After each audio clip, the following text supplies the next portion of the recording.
रहल छी एखन कुंज प्रोडक्शन के भक्तिमय प्रस्तुति।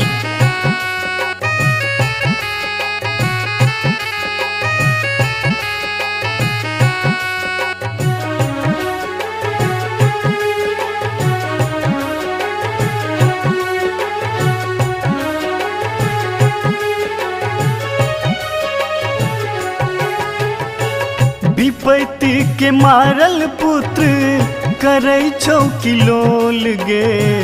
विपत्ति के मारल पुत्र करै छौ किलोल गे। मैं गई मैं बनल छै कठोर गे। मैं गई मैं बनल छै कठोर गे। संतान हमहू तोरे नातान तोर गे। संतान हमहू तोरे नातान तोर गे। मैं गई मैं बनल छै कठोर गे। मैं गई मैं बनल छै कठोर गे।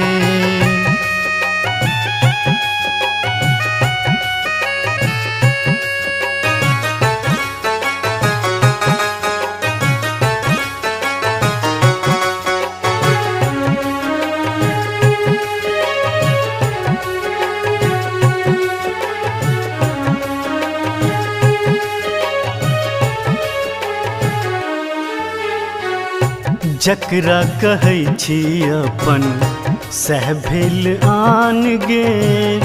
कत जाके कानू मैं सब मुनने छिकान गे।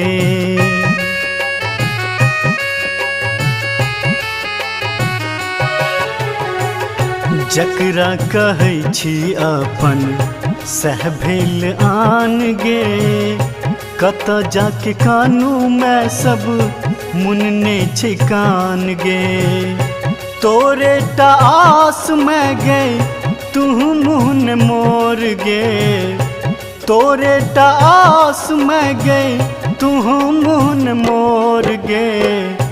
मैं गई मैं बनल छै कठोर गे। मैं गई मैं बनल छै कठोर गे।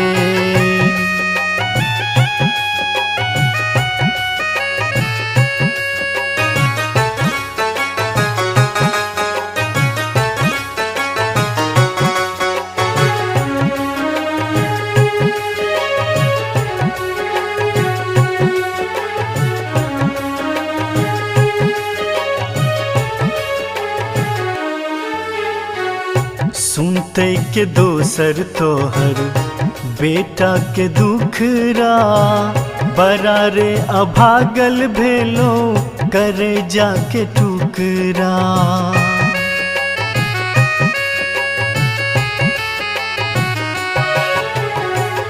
सुनते के दोसर तोहर बेटा के दुखरा। बड़ा रे अभागल भेलो करे जाके टुकरा। कोरा उठा का हमर पोछ दे नोर गे। कोरा उठा का हमर पोछ दे नोर गे। मैं गई मैं बनल छै कठोर गे। मैं गई मैं बनल छै कठोर गे।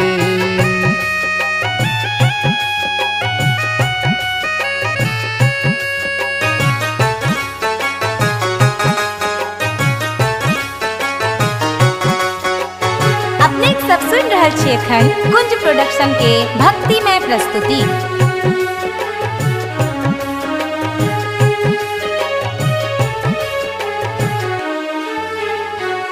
सच्चिदानंद ई कदन लिखै छो। सुत अभुनेस तोहर कन कन गबै छो।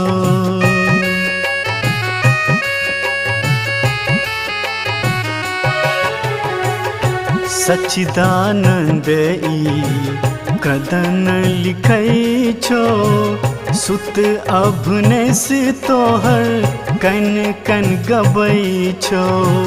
बिलैक रहल छौ पुत्र कलपत न छोड़ गे। बिलैक रहल छौ पुत्र कलपत न छोड़ गे।